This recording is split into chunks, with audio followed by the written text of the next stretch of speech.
terme que vous allez entendre le mot fraction dedans. Et c'est important de bien distinguer la différence entre ces trois-là. On a la fraction simple.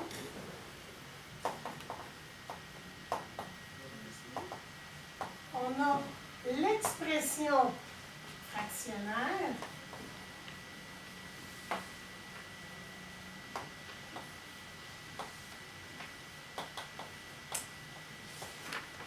Et on a le nombre fractionnaire.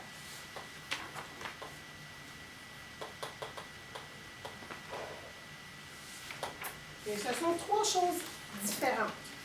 Première des choses, quand on parle d'une fraction simple, on parle, par exemple, de 1/3, c'est-à-dire que la partie d'en haut qui s'appelle numérateur va être plus petite que la partie du bas qu'on appelle dénominateur.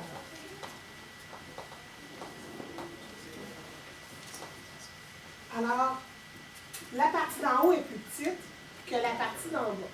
Si je veux représenter ça sur un dessin, j'aurai un morceau, on imagine que c'est une tablette de chocolat, et ma tablette de chocolat est divisée en 3 parties égales. C'est ça que le dénominateur m'indique. C'est que j'ai une barre de chocolat, elle est divisée en 3 morceaux égales. Et on m'indique ici la portion que j'ai utilisée, ou on pourrait dire que j'ai mangé. Alors, j'ai mangé un morceau sur les 3. Ça vous va? Maintenant, l'expression fractionnaire, on va reprendre des tiers comme on a utilisé ici, mais du coup là, on va prendre 5 tiers. Alors, comme vous remarquez, mon numérateur, qui est le nombre de bouchées que j'ai mangé, va être plus grand que le dénominateur, qui représente le nombre de morceaux qui est dans ma tablette de chocolat. Alors, si je veux représenter 5 tiers, ma tablette de chocolat est toujours coupée en 3. Je n'ai pas changé de marque. Je suis toujours dans la même marque de chocolat. Alors, je vais dessiner mes tablettes de chocolat que j'achète au magasin. Je vais montrer ça des deux côtés. Comme ça, alors, j'ai des tablettes de chocolat et elles sont toutes la même marque, donc toutes coupées en 3. Parce que j'ai un dénominateur à 3. Puis on me dit, ben là, moi j'en ai mangé 5 morceaux. Donc, 1, 2, 3, 4, 5. Alors j'ai mangé 5 tiers. 5 morceaux qui représentent un tiers de ma barre de chocolat. Alors celui-là ici, je peux l'effacer, il me servira. Jusque-là, ça vous va? Maintenant, mon nombre fractionnaire. Mon nombre fractionnaire, je vais vous en donner un. Par exemple, je vais vous donner 1 et 2 tiers. Je vous ai expliqué qu'une fraction, c'est la même chose que si je mettais 1, quelque chose.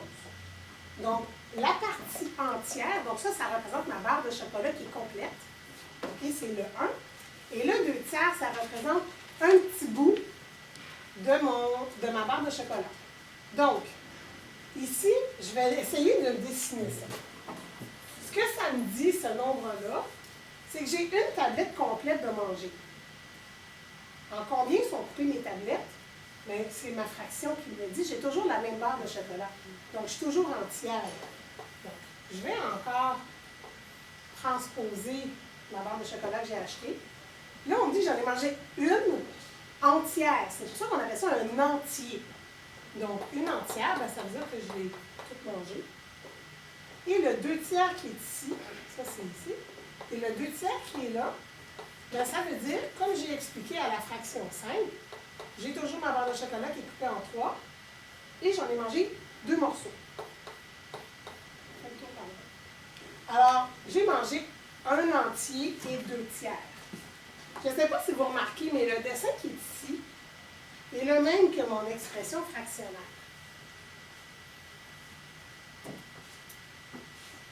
Comment j'ai fait pour passer de ça? Est-ce que vous êtes d'accord que ça ici, c'est équivalent à ceci? On a la même chose. La seule différence, c'est que ici, je l'ai indiqué sous nombre fractionnaire, donc en indiquant mes entiers, Et ici, je l'ai indiqué comme une expression fractionnaire, donc en mettant le numérateur plus grand que le dénominateur. Mais c'est la même chose. J'ai mangé la même quantité, là. Alors, comment je peux faire, sans faire de dessin, de passer de ça à ça? Alors, je vais effacer ici, puis on va faire un calcul plutôt que de faire des dessins. Ces dessins, dans un examen, on n'a pas trop le temps d'en faire. OK? Donc, ce que j'ai fait pour passer de mon expression fractionnaire à mon nombre fractionnaire, c'est que j'ai pris mon numérateur et je l'ai divisé par mon dénominateur. Alors, on n'oublie jamais que la barre de ma division, de mon mot fraction, là, cette barre-là veut toujours dire diviser. OK? Je ne sais pas si vous remarquez aussi. Remarquez le symbole divisé. J'ai ma barre, tout comme j'ai ma fraction. Un chiffre en haut, un chiffre en bas avec une barre. Un point en haut, un point en bas avec une barre. Donc, toujours se souvenir qu'une fraction, la barre du centre m'indique que c'est une division. OK? Si vous gardez ça en tête, vous allez vous sauver bien des soucis. OK? Donc, je fais mon 5 divisé par 3. Alors, 5 divisé par 3, bien sûr, combien je peux faire de morceaux, combien je peux faire de paquets de 3. Donc, je vais le reprendre sous une forme qui vous est plus commune. Donc, j'ai 5 et je veux savoir combien de paquets de 3 je peux faire. Je peux faire un seul paquet. Donc, je soustrairai 5, ça va faire 2. Et il me reste 2 divisé par 3. 2 divisé par 3. Je vous ai dit qu'ici, la barre veut toujours dire diviser. Vous êtes d'accord avec moi? J'ai écrit 2 divisé par 3. 2 divisé par 3. Donc, votre réponse, c'est 1 et 2 tiers. Et qu'est-ce que j'avais ici? J'avais 1 et 2 tiers.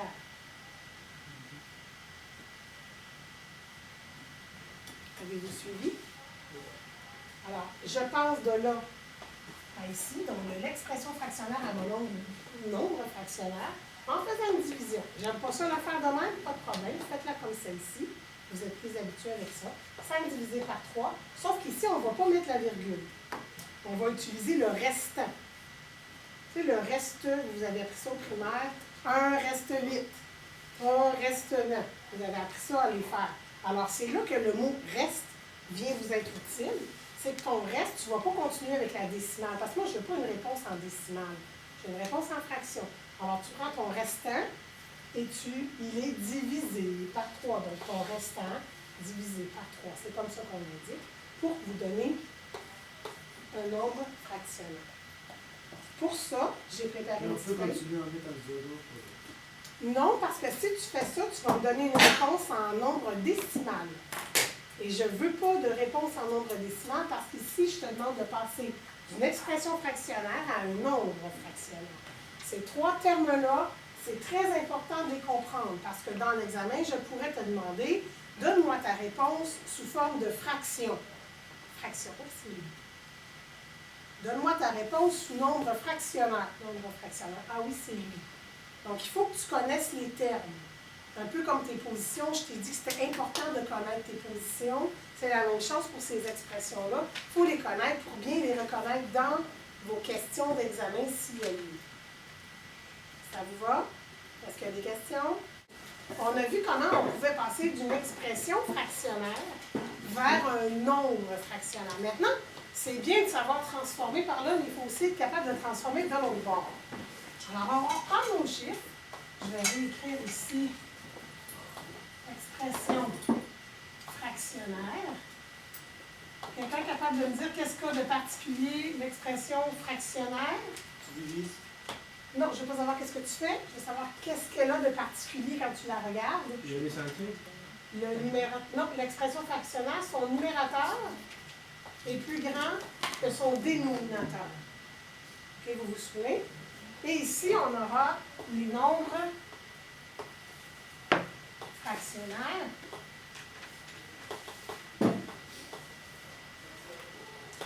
Les nombres fractionnaires qui, on le sait, a l'entier indiqué et le petit morceau dont on parlait tout à l'heure de tablette de chocolat.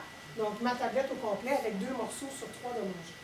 C'est bien beau tout ça. On a passé de là à là en faisant 5 divisé par 3, ce qui me donnait un entier. Et qui, avec mon reste étant 2 divisé par 3, alors 2 divisé par 3. Donc, je trouvais ma réponse. Maintenant, je fais le contraire. J'ai ceci. Comment de ça, je peux m'en aller vers ça? Alors, c'est pas très compliqué. En fait, on va prendre notre dénominateur, parce que je sais que ça, c'est le nombre de morceaux.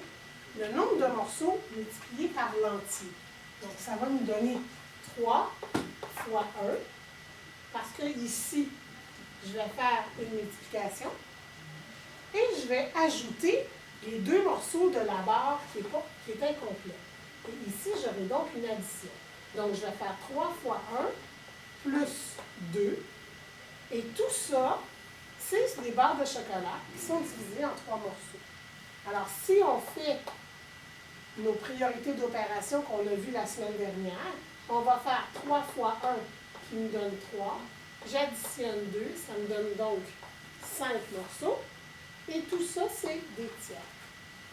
Donc, pour résumer, je prends mon dénominateur.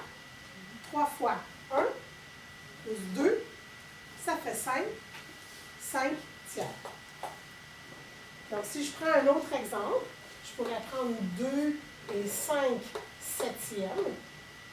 Alors, j'aurai alors 2 fois 7 qui me donne 14. 14 plus 5 qui me donnera 19. Donc, si je veux l'écrire sous forme d'opération, j'aurai 7 fois 2 plus 5. Et tout ça, c'est des septièmes. Donc, 7 fois 2, ça me donne 14. Plus 5 qui me donne 19. Et tout ça, mes barres de chocolat, dans ce cas-ci, sont coupées en 7. Alors, on peut passer d'un nombre fractionnaire à une expression fractionnaire. Ça vous va? Oui. Est-ce qu'il y a des questions? Et tout ça se fait sans calculatrice. Parce que si vous touchez à votre calculatrice, vous aurez des nombres décimaux et il ne faut pas mélanger les nombres décimaux et les fractions, du moins pas tout de suite. Ça vous va? Alors ici, pour bien faire le lien, je suis passée d'une expression fractionnaire à un nombre fractionnaire. C'est bon?